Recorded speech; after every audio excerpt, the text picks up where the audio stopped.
तीन तस्वीरें आपके सामने। पहली तस्वीर जब समंदर में लैंडिंग हुई और जब ये कैप्सूल उतरा। दूसरी तस्वीर जब कैप्सूल का दरवाजा खुला और उन 4 अंतरिक्ष यात्रियों की, जिसमें सुनीता विलियम्स की भी तस्वीर थी, वो सामने आई अभिवादन करते हुए। और तीसरी तस्वीर जब अंतरिक्ष परी उस कैप्सूल से बाहर निकली। ये 3 तस्वीरें आपके सामने। इन्हीं तस्वीरों का इंतजार 9 महीने से हो रहा था। कई कठिनाइयां, कई मुश्किलें सामने आई। कुछ राजनीतिक मुद्दा बना तो कुछ पर सामाजिक तौर पर भी सवाल खड़े हुए अमेरिका सरकार पर। और अमेरिका बतौर एक सुपर पावर मुल्क जो दुनिया में सबसे ताकतवर कहलाता है, उसने भी तमाम कोशिशें की, लेकिन उन कोशिशों में भी 9 महीने का वक्त लगा। लेकिन वो इंतजार सफल हुआ। सुनीता विलियम्स धरती पर लौट आई हैं। अंतरिक्ष से धरती तक ये बेहद रोमांचक सफर था सुनीता विलियम्स का। और जब ड्रैगन कैप्सूल से बाहर आए, हमारे तमाम मेहमान हमारे साथ इस समय बने हुए हैं। शालिनी, आप अपनी बात पूरी करें कि ये जो प्राइवेट सेक्टर की हम बात कह रहे हैं, क्या ये मौका उनके लिए एक सबक नहीं है कि अगर एलन मस्क, जो कि आलोचना के दायरे में थे, वो अचानक अमेरिका में एक हीरो के तौर पर देखे जाएंगे? बिल्कुल ठीक कह रहे हैं आप। ये हमारे कंट्री में छोटे छोटे स्टार्टअप्स तो शुरू हो गए हैं। बहुत सारी कंपनियां जुड़नी शुरू हो गई हैं। इसरो की एक अपनी बॉडी है इन स्पेस के नाम से, जो मीडिएटर का काम करती है। यानी कि इसरो की टेक्नोलॉजीज को अगर हम यूज़ करके कोई बिजनेस करना चाहते हैं तो वो हमें प्रोवाइड करती है उस तरह का सपोर्ट और रिसर्च। आशुतोष, मैं आपको कहना भी चाहूँगा, क्योंकि ये बात आप कर रहे हैं, तो हमारे पास ऑलरेडी ऐसे स्टार्टअप्स हैं जो ऑलमोस्ट इस लेवल पे हैं कि अपने स्मॉल सैटेलाइट लॉन्च सिस्टम्स को क्रिएट कर चुके हैं। इसरो सपोर्ट करता है। बहुत सारे नाम हैं, अग्निकुल, स्काई रूट, बेलेट्रिक्स, ध्रुव स्पेस, ये ऐसे नोटेबल। ये सैटेलाइट कंपोनेंट बना रहे हैं, नहीं, रॉकेट्स डिजाइन कर रहे हैं, रॉकेट्स बना रहे हैं। और अभी तक इनमें से कोई रॉकेट टेस्ट कर पाया? एग्जैक्टली, अग्निकुल और ऑलरेडी स्काई रूट दोनों अपने रॉकेट टेस्ट कर चुके हैं। हम ऐसा नहीं है कि हम बहुत पीछे हैं। आप एक बात समझने की कोशिश करें कि इंडिया की इकोनॉमी और यूएस की इकोनॉमी बहुत डिफरेंट है। बिल्कुल। आप यूएस में जो पैसा इकट्ठा कर सकते हैं, जो एलन मस्क पैसा इकट्ठा कर सकते हैं, वो हमारे यहाँ के स्टार्टअप्स को वो पैसा इकट्ठा करना उतना आसान नहीं होता। लेकिन उसके बावजूद भी हम आज की डेट में रॉकेट बनाने में, रॉकेट टेक्नोलॉजी में बहुत आगे हैं। इनफैक्ट अदानी, टाटा, ये सभी लोग infrastructure as well as small rocket development में आ चुके हैं। बहुत सारे लोग, मेरे जैसे लोग वेट कर रहे हैं, जिनका विजन है कि हम लोग बहुत तेजी से स्पेस टूरिज्म सेक्टर में काम करेंगे। सो इंडिया बहुत, आपने कहा स्पेस टूरिज्म सेक्टर, आप समझिए कि कितना बड़ा बाजार है। और इस बाजार पर अमेरिका की जो बड़ी बड़ी कंपनियां, आज बोइंग की हम बात कर रहे हैं, एलन मस्क की बात कर रहे हैं, इन सब की नजर होगी। इसीलिए मैं कह रहा हूं कि भारत के लिए संभवतः इस प्रतिस्पर्धा में उतरने का यह सबसे सुनहरा मौका है, क्योंकि आपके पास भी लोग इसके इच्छुक हैं। आपका सैटेलाइट, अगर वो एलन मस्क अपना स्टारलिंक सर्विस ला रहे हैं, क्या भारत के लिए भी ऐसा मौका नहीं हो सकता कि यहाँ के इंडस्ट्रियलिस्ट आप इस प्रोग्राम में उतरे? आपने इतनी अच्छी बात कही जो स्टारलिंक का आपने नाम लिया। इनफैक्ट एलन मस्क को यूएस से ज्यादा फायदा भारत में होगा सुनीता विलियम्स को लाने का, क्योंकि एक इमोशनल एंगल जुड़ गया है। और स्टारलिंक को, बेटी उनके ड्रैगन क्राफ्ट, स्टारलिंक को परमिशन नहीं मिल रही थी कि वो सीधा सीधा भारत में काम करे।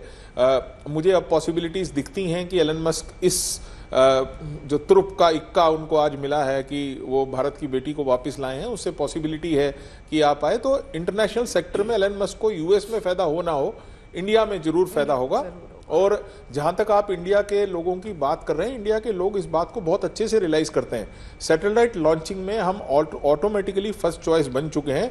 और मैं आपको यकीन दिलाता हूं कि स्पेस टूरिज्म सेक्टर में भी हम बहुत तेजी से तरक्की करेंगे। हमारा जो बाजार अभी आगे बढ़ रहा है वो इसलिए क्योंकि हम बहुत सस्ती कीमतों पर सैटेलाइट का प्रक्षेपण कर पा रहे हैं, उन्हें अंतरिक्ष में छोड़ के आ रहे हैं। दुनिया के कई देशों को हम, खासकर एशियाई, वियतनाम, कंबोडिया, जो ऐसे देश हैं जो अभी विकासशील हैं, उनकी बड़ी मदद हो पा रही है। लेकिन इसके ज्यादा, मतलब कहते हैं कि इसरो पूरी तरह से आत्मनिर्भर हो चुका है कि आप अपनी कमाई खुद कर रहे हैं, अपना बजट ला रहे हैं। कि हमको जो फंडामेंटल रिसर्च है वो इसरो करेगा, वो प्राइवेट सेक्टर नहीं कर सकता। उसमें जितना इन्वेस्टमेंट होता है, किसी के पास उतना रिसोर्सेज नहीं है, एक्सपीरियंस नहीं है, नॉलेज नहीं है।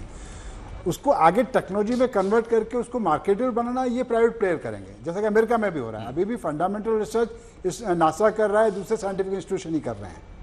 तो ये फर्क भी हमको समझना होगा कि ये काम हमको पब्लिक फंड्स के जरिए पब्लिक इंस्टीट्यूशन ही कर सकती हैं, और वो पब्लिक इंस्टीट्यूशन और वो जो नॉलेज है वो सबके साथ बराबर से शेयर करना, जिसका सभी इस्तेमाल कर सकते। नहीं, सरकार की भागीदारी तो सबसे बड़ी होगी, लेकिन अमेरिका में जो हम देख रहे हैं कि नासा के इतर नासा की जो भूमिका थी, देखिए उनके पास पैसा है, नासा का अपना बड़ा बजट है, नासा दूसरे देशों के सैटेलाइट लॉन्च करता रहा, उसने अपने बजट को एक्सपैंड किया, सरकार की मदद रही, वहां कांग्रेस का अप्रूवल भी मिल जाता है, तो उस तरह का सपोर्ट है।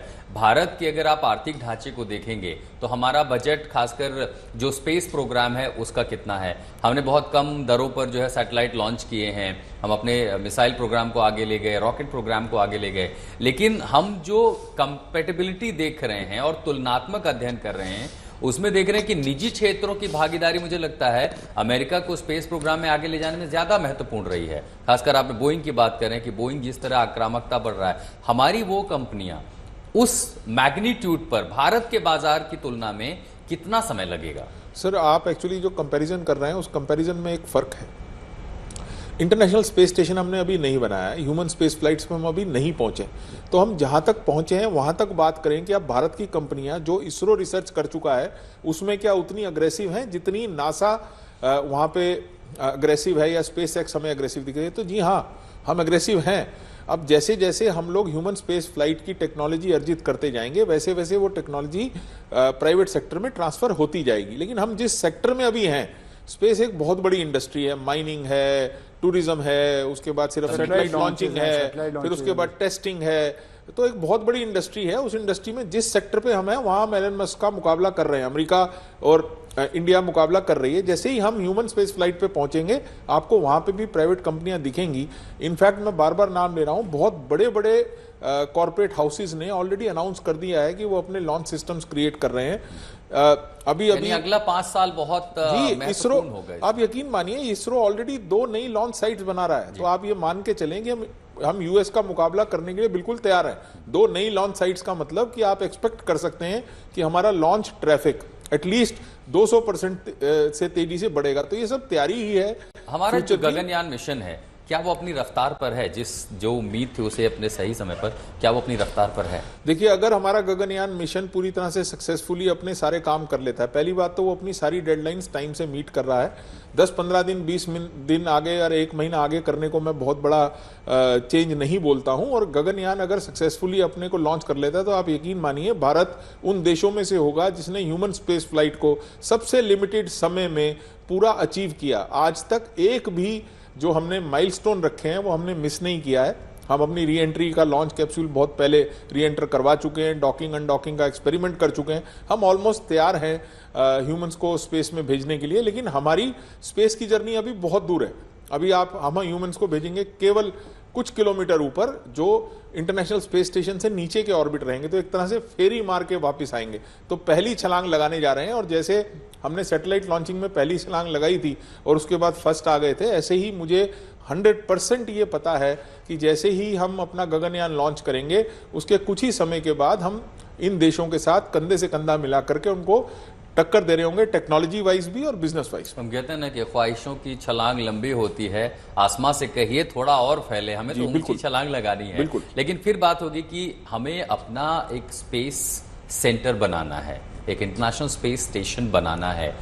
उसमें जो समय है, ढांचा है, वो अभी भी बेहद काल्पनिक है। उसकी रूपरेखा या उसको लेकर के कुछ ठोस नहीं हो पाया है। और जब तक आप उस पर एक ब्लूप्रिंट नहीं देते हैं तब तक आप स्पेस के मार्केट में अभी भी पीछे कहलाए। जैसे हम कह रहे हैं कि हम उनसे 1 दशक पीछे हैं, संभवतः वो समय सीमा और पीछे ज़्यादा है। चाइना हमसे काफ़ी आगे निकल चुका है, इसको हमको ध्यान रखना चाहिए हमेशा।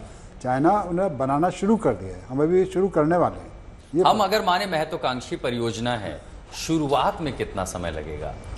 देखिए, 5 साल के अंदर शुरू, 5 साल के अंदर 5 साल में शुरू हो सकता है। जी हाँ, बिल्कुल अनाउंस कर दिया इसरो ने कि 5 साल में हमारा अपना स्पेस मैं वही कह रहा हूँ कि होगा। घोषणा कर देना एक अलग चीज होती है, लेकिन प्रयोगात्मक नजरिए से अगर आप देखेंगे, स्पेस पूरा एक साथ नहीं जाता है। आप उनका भी देखेंगे तो छोटे छोटे मॉड्यूल्स बने गए, उनको ऊपर जोड़ा गया, कई कंट्री ने कोलैबोरेशन किया, के लिए आपको वो बना। जो लॉन्चिंग होगी वो लॉन्चिंग की फ्रीक्वेंसी बढ़ जाएगी। एक आपको एलिमेंट ले जाना है, कम से कम 10 साल उसको पूरा बनने में लगे, 5 से 10 साल बनने में लगे शुरू होने के बाद। अंतर्राष्ट्रीय परिवेश में चीजों को देखते हैं। सोयूज कैप्सूल ऑलमोस्ट स्पेस में रहता है, यानी हम इंटरनेशनल स्पेस स्टेशन की बात कर रहे हैं, लेकिन रशिया सोयूज कैप्सूल में अपने 2 एस्ट्रोनॉट्स के साथ ऑलमोस्ट स्पेस में रहता है। तो ऐसे समझिए कि इंटरनेशनल स्पेस स्टेशन में अलग काम चल रहा है, वहां पे भी रशियन कॉस्मोनॉट्स हैं, लेकिन सोयूज कैप्सूल में ऑलरेडी हैं। अब बड़ा सिंपल सी बात है कि रशिया हमारे साथ बहुत कुछ एक्सचेंज कर रहा है। इनफैक्ट हमारे जो यात्री हैं, जिनको हम व्योम नॉट्स बोलेंगे, क्योंकि एक्चुअली हर कंट्री अपने हिसाब से नाम देती है, तो व्योम नॉट्स बोलेंगे, वो जो है उनकी ट्रेनिंग भी रशिया में हो रही है। सो अगर हम इंटरनेशनल स्पेस स्टेशन की तरफ जाएंगे तो हमारी नेचुरल जो टेंडेंसी रहेगी वो ये रहेगी कि हम टेक्नोलॉजी रशिया और यूएस दोनों से लें, क्योंकि दोनों ही स्पेस में कोलैबोरेशन इंडिया के साथ बहुत चाहते हैं। अभी अभी नाइसार हम लॉन्च करने जा रहे हैं। सो बहुत अच्छा कोलैबोरेशन है, बहुत अच्छी कोऑपरेशन है। सो मुझे नहीं लगता कि जब हम इंटरनेशनल स्पेस स्टेशन बनाने की बात करेंगे तो बहुत समय लगेगा, क्योंकि इनफैक्ट इंटरनेशनली स्पेस स्टेशन बनाना, उसको मैनेज करने के सारे कैटलॉग, सारी चीजें पब्लिक हो चुकी हैं और सभी के पास वो रिसर्च अवेलेबल। यही वो जगह है जहां उसमें सिर्फ collaboration भी सरकार जरूरी की भागीदारी सब कुछ नहीं कर कोलैबोरेशन भी जरूरी है। कुछ चीज में जापान आगे रोबोटिक्स में, तो कुछ उसके साथ कोलैबोरेशन होगी, कुछ रशिया के साथ, कुछ अमेरिका के साथ। अकेले बना पाना अमेरिका के लिए भी पॉसिबल ऐसा हो सकता है कि जैसे अमेरिका भारत भी ने अकेले announce किया है, ISS नहीं बना एशियाई पाया। देशों का एक अलायंस। हाँ जी, हाँ जी, वही मैं कहना चाह रहा हूँ। और ISS भी अकेले अमेरिका ने नहीं बनाया, उसको भी औरों को साथ में रहना पड़ा। इसी ढंग से हमको भी अपने अलाई ढूंढ के उनके साथ मिलकर काम करना पड़ा। मतलब मान के चले कि अगर 2025 चल रहा है, 2035 तक भारत का या एशियाई देशों के संगठनों का एक अपना स्पेस पक्का इंटरनेशनल अंतरिक्ष स्पेस में घूम पक्का रहा होगा, पक्का। मानव कहते हैं कि मानव को भेजना अंतरिक्ष में, तो फिर भारत की महत्वाकांक्षा बढ़ेगी कि हमें मानव चंद्रयान मिशन एक भेजना है।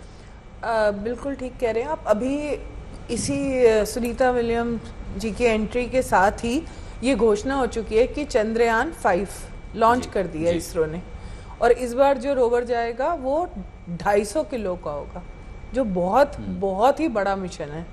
तो इससे आपको समझ आ रहा होगा कि इसरो ने अपना प्रूफ ऑफ कॉन्सेप्ट दे ये दिया है। तस्वीरें आप देख रहे हैं सामने, आप देख रहे हैं पानी में क्या है, ये डॉल्फिन्स है। मैंने तभी नोट किया था। और आप सोचिए कि चाहे इसे अद्भुत संयोग कह लीजिए, लेकिन ये सब स्वागत होती है, हम इनको तो शुभ संकेत मानते हैं। काफी सारी ट्रेन डॉल्फिन भी वहाँ रहती है ओशन में। अच्छा जी हाँ, फ्लोरिडा में बड़ी बहुत सारी महत्वपूर्ण ट्रेन जानकारी है। डॉल्फिन्स हैं। ये ट्रेन लग रही है, मुझे लग रहा है कि ये तो खुला इलाका था, उन्होंने एक पेरीफेरी नापी होगी कि यहीं पर गिरना है। लेकिन सोचिए कि जैसे वो कैप्सूल टच डाउन करता है, अब ये देखिए कि ये खूबसूरत डॉल्फिन्स वहां पर थी, और संदर्भ में जब कहते हैं तो पोएटिक भाषा में कहेंगे कि डॉल्फिन्स स्वागत कर रही थी उनका। एक चीज बहुत जरूरी समझनी है कि अंतरिक्ष में मैन मिशन को ज्यादा हमने ग्लैमराइज कर रखा है। रोबोटिक मिशन और ऑटोमेशन की जरूरत मैन मिशन से ज्यादा है। वहां ज्यादातर काम रोबोट्स को ही करना समझना पड़ेगा, क्योंकि इंसान की अंतरिक्ष में रहने की एक लिमिट है जो हमको बार बार पता चलता है। आप 6 महीने, 9 महीने, साल भर, 1.5 साल में काफी हालत खराब हो जाती है एस्ट्रोनॉट्स की। नहीं, यहाँ तक सर्विस जो भी पार्ट्स होंगे, आप अंदर हो या स्ट्रक्चर बाहर हो, रोबोटिक काम ड्रैगन जो है ऑटोमेटेड मिशन है, वो जाता है, वहाँ सप्लाई देके वापस आता है, कोई ड्राइवर नहीं होता उसमें। तो ये हमको डेवलप करना हमारे लिए बहुत जरूरी है कि ऑटोमेटेड रोबोटिक मिशंस पे फोकस करना। और यही वो और कहते हैं उसमें कि AI का अलायंस इस्तेमाल, सेक्टर होंगे जहां पर भारत के दूसरे जो निजी क्षेत्र हैं उनको मौका अमेरिका मिलेगा। को सबसे बड़ा खतरा चाइना से होगा। चाइना का AI अमेरिका से आगे निकल चुका है, और चाइना के जो मिशन होंगे रोबोटिक AI इक्विप्ड मिशन होंगे, उनसे कंप्लीट करना और मुश्किल होगा अगर हमने तैयारी नहीं की उसकी। हम डीप सीक देख रहे हैं, डीप जी हाँ, सीक क्या जी हाँ। कर रहा है, डीप किस सीक से तरह आगे का आ है। चुके हैं अब तो। मानस करके उन्होंने एक नया लॉन्च कर दिया अपना प्लेटफॉर्म, तो डीप सीक तो अब पीछे रह गया, बहुत पीछे रह बहुत गया। पीछे रह गया। तानिया माहेश्वरी, हम यहाँ पे जो चर्चा कर रहे हैं दरअसल उसी को लेकर के कि इस मिशन को जो हमने साथ देखा है, इसकी चुनौतियों को समझा है, इनकी बारीकियों को जाना है, और इसीलिए उम्मीद करते हैं कि भारत को क्या स्पेस सेक्टर में अब आक्रामकता दिखाने की जरूरत है। जो रफ्तार थोड़ी धीमी पड़ गई थी वो पकड़ भी रही है, तो क्या इसमें और तेजी लाई जा सकती है? जी, मैं ये तो नहीं कहूंगी कि हमारी रफ्तार धीमी पड़ी है, क्योंकि अगर आप यहाँ भी देखेंगे तो सुनीता विलियम्स जब स्ट्रक हुई, सुनीता विलियम्स और बुच विल्मोर, तो पूरा समय लिया गया, पूरा प्लान किया गया कि कैसे हम उन्हें वहां से वापस ला सकते हैं। तो गगनयान मिशन हमारा मैन फर्स्ट मैन मिशन होगा, बट क्योंकि ह्यूमन लाइफ बहुत प्रीशियस है, you can not take risk कि मतलब ठीक है कोई बात नहीं, हम वापस नहीं ला सकते उस पर्सन को, तो हमें हर एक चीज टेस्ट करनी होगी। तो Gaganyaan mission, man mission launch करने से पहले उसके कैसे हम री एंट्री करवाएंगे, या फिर हम कैसे उसमें उसको लॉन्च करेंगे, क्या प्रॉब्लम आ सकती है, हर एक सिमुलेशन रन करके दिखी जा रही है। और क्रू मेंबर भेजने से पहले ये अनक्रूड टेस्ट होगा, अनक्रूड लॉन्च होगा, सो दैट हम फाइनली श्योर हो जाए 100% कि अगर हम अपने एस्ट्रोनॉट्स को भेज रहे हैं तो हम उन्हें वापस अर्थ पे लेकर आ पाए। तो मैं देरी तो नहीं कहूंगी, बिल्कुल सही चल रहे हैं वो। हमें हर एक चीज के लिए श्योर होना चाहिए करने के लिए। बिल्कुल सही बात है। बिना श्योर हुए आप, ये ऐसी चीज नहीं कि ट्रेन से यात्रा करके आप यहाँ तक जा रहे हो और पहुंच करके वापस आएंगे। आपको वहां जाना है जो अपने आप में शून्य है, सिर्फ गुरुत्वाकर्षण बल ही नहीं बल्कि वो पूरी जगह शून्य है। तो ये आपके सामने तस्वीरें सुनीता विलियम्स की, उस सफल लैंडिंग की। अब जब बात करेंगे उनको जो मेडिकल परीक्षण में ले जाया जाएगा, हमने कहा कि जैसे डेटा आपने कहा उनके सूट में चूंकि सेंसर लगे हुए हैं, वो तो डेटा तो बता देगा। मानसिक स्थिति के लिए क्या किसी तरह की डीब्रीफिंग या होती है? एस्ट्रोनॉट्स जब वापस आते हैं इसके बाद कितने दिनों का समय उनके लिए क्रिटिकल होता है? क्रिटिकल से ज़्यादा रिहैबिलिटेशन की बात की जाए तो बेटर है। क्रिटिकल इन द सेंस कि हर एक का अपना दो आप देख ही रहे हैं कि जिस खुशी के साथ वो एंटर हुए हैं तो उनकी साइकोलॉजिकली मेंटली वो बहुत स्ट्रांग है। पर फिर भी अर्थ पे और रोज़ जो दिनचर्या होती है जिसमें हर एक का अपना एक रूटीन होता है और उस रूटीन से बिल्कुल दूर रहना, घर से दूर रहना, चीज़ों से दूर रहना, तो हर तरह के थेरेपी, काउंसलिंग, इस तरह की चीज़ें उनके लिए भी अवेलेबल होती हैं जिससे वो रीएडजस्ट हो पाए अर्थ पे। और उनमें सबसे ज़्यादा मुश्किल उनको होगी जिनका समय ज़्यादा बीता है, यानी 9 महीने जो जितना ज़्यादा समय बीतेगा उतना आप दूर हो गए हो, तो उतना ही आपको फिजिकली अडेप्ट करने का टाइम चाहिए और मेंटली अडेप्ट करने का टाइम चाहिए। ऑन द कॉन्ट्ररी जो जितना ज़्यादा रह गया वो जल्दी अडेप्ट भी हो जाएगा क्योंकि उसने उसकी प्रैक्टिस परिवार से देखिए, सबको लगता है ना, जब आपने कहा कि दूसरे देश से लौटते हैं तो अपनी सरजमी पर माथा टेकते हैं कि अरे चलो वापस आए, भले हम घूमने गए थे। परिवार से फिजिकली वो कब मिल पाएंगी? देखिए 2 घंटे बाद वो प्रेस कॉन्फ्रेंस कर रही हैं। आई एम श्योर उससे पहले उनका परिवार उनके पास होगा। भारतीय समय अनुसार कितने बजे प्रेस कॉन्फ्रेंस? 7:30 वहाँ का समय, तो आप उसमें 9.5 घंटे जोड़ लें तो करीब 5 बजे वहाँ के जो है ना प्रेस कॉन्फ्रेंस शाम को हो रही होगी और उससे पहले उनका परिवार उनसे मिल लेगा, स्पेसिफिकली हस्बैंड और बच्चे। सो उनके हस्बैंड, भाई बहन उनको रख के आप उनको मिलना अलाउड हो जाएगा। तो आपने क्रिटिकल एक वर्ड बोला था, क्रिटिकल तो एक्चुअली था जब उनका मेडिकल टेस्ट पहला हो जाएगा उतना ही तक क्रिटिकल समय था। सबसे क्रिटिकल समय तो तब था जब वो लैंड किए और लैंड करने के बाद कैप्सूल जब खोल दिया गया, तो इसका मतलब उनके वाइटल्स ठीक थे, सभी के सिग्नल ठीक आ रहे हैं, इसीलिए कैप्सूल को खोल करके आराम से उनको निकाला। सिग्नल ठीक नहीं मिलते तो फिर कोई ना कोई मेडिकल टीम सबसे पहले एंटर करती और उसकी केयर 7:30 PM टाइम पहले अनाउंस किया था। 7:30 उनके टाइम से 7:30 PM, यानी संभवतः अभी वहाँ 7:34 PM हो रहे हैं। तो शायद उसका टाइम हो गया है। हाँ, सो टाइम हो गया है। आपसे किसी भी देर में अगर नासा या ह्यूस्टन से कुछ तस्वीरें अगर वहां से लाइव आती हैं तो हम उसको भी दिखाने की कोशिश करेंगे। नहीं, दरअसल यही समझना होता है कि सबसे बड़ा सपोर्ट ऐसी स्थितियों में होता है, खासकर जब चुनौती शारीरिक से ज्यादा मानसिक हो, तो परिवार से बड़ी हिम्मत और हौसला कोई नहीं देता है। तो मुझे ये सवाल मन में आया कि उनका परिवार भी, हम लगा वो हमारे साथ बात भी कर रहे थे, जुड़े भी हुए थे, कि वो कब अपनी बेटी को देख पाएंगे कि जिसका यहाँ पे थोड़ा सा फर्क है हमारी सोसाइटी में और अमेरिकन सोसाइटी में, थोड़ा सा फर्क है। हम लोग इमोशनली अपने परिवारों पे ज्यादा डिपेंडेंट हैं और अमेरिकन सोसाइटी सिस्टम पे ज्यादा डिपेंडेंट है। सो उनको सबसे ज्यादा इन दोनों में अच्छा क्या है? दोनों की अपनी अपनी महत्वता है। मैं बोलूंगा आप अगर अमेरिका में जाते हैं तो आपको ऐसा फील होता है कि आपका अगर कहीं आपने सामान छोड़ दिया तो एक आम आदमी उसको उठा के नहीं जाएगा। यहाँ पे हिंदुस्तान में थोड़ा सा ये रहता है, आप अगर लाइन में खड़े हैं और आपका ध्यान नहीं है तो कोई और आके लाइन में नहीं लगेगा। सो आपको एक सोशली रूल लॉ को फॉलो करने की जो टेंडेंसी है, जो सिस्टम को फॉलो करने की टेंडेंसी है, वो अमेरिका में थोड़ी सी ज़्यादा है, क्योंकि नेचुरली परिवार पे उतनी रिलायबिलिटी नहीं है। इसी वजह से वो जब वापस आएंगी तो उनको इन सिस्टम्स को देख करके उनके जो डॉक्टर्स हैं, उनके जो साइकोलॉजिस्ट हैं, उनसे ज़्यादा उनको सपोर्ट मिलेगा, सपोर्ट बहुत जरूरी है। और बहुत बड़ा मालूम है कि वैज्ञानिक दृष्टिकोण से बिल्कुल। और साइक इवैल्यूएशन उनका आते ही अभी साइक इवैल्यूएशन हो रहा होगा, बेसिक साइक इवैल्यूएशन अभी होगा और बड़ा प्रोलॉन्ग्ड साइक इवैल्यूएशन चलेगा कि कोई डीप इम्पैक्ट तो नहीं है, कुछ उचाट तो नहीं हो गया है मन, टेंडेंसीज कैसी हैं, हार्मोन्स ठीक से सिक्रीट हो रहे हैं कि नहीं हो रहे हैं। सो बहुत स्ट्रॉन्ग साइक इवैल्यूएशन होगा। मन में बड़ी जरा उत्सुकता आ रही है जी। खाएंगी क्या और कब, मतलब उन्हें कब मिलेगा अगर करके। आपको एक बड़ी इंटरेस्टिंग बात बताती हूँ, जी। जब सुनीता विलियम टेस्ट करने गई थी बोइंग का स्टारलाइनर, तो आप सोचिए वो क्या साथ लेके गई, समोसा। वो उनका इतना फेवरेट है इंडियन क्यूजीन कि वो समोसा साथ लेके गई थी। मेरी मुलाकात अगर होती है सुनीता विलियम से, मैं उन्हें अपने हाथ से बनाया हुआ समोसा ले जाऊंगा और मैं उन्हें समोसा ऑफर करूंगा कि मैंने खुद बनाया हुआ है। तो सच के आप समोसा लेकर के खाने गए थी? पहले मिशन में भी लेके गई थी वो। हाँ, वो पहले मिशन में भी ये लेके गई थी। इतनी अच्छी डाइट होती है समोसा? नहीं वो खाना और सभी को पता है कि normal आगे खाना- ऊपर आपको आपको मिले एक ना बात मिले। समझनी सारा पड़ेगी, मोस्टली देखिए normal खाना खाना खाते हो। डाइट भी है पर खाना खुशी भी है।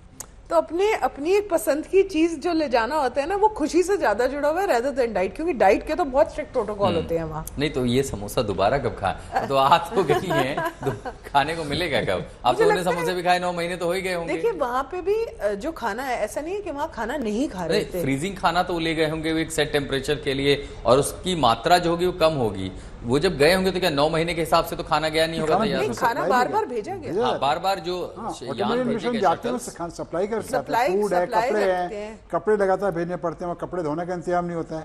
एक टाइम में कपड़े रिजेक्ट किया तो नए कपड़े पहनते हैं, तो वो सारा सप्लाई रेगुलरली जाता है। लेकिन आप यहाँ जितना खाते हैं और वहाँ जो खाएंगे उसकी मात्रा में बहुत खाना फर्क तो आया sufficient होगा। खाते हैं। इसलिए मैं जानना चाहता था कि अगर मेडिकल कंडीशंस के हिसाब से देखें तो वो अपने पसंद का खाना कब कितना समय लग सकता होगा उन्हें? मुझे लगता है, देखिए आपको एक बात समझनी पड़ेगी कि एज सोन एज वो गुड है।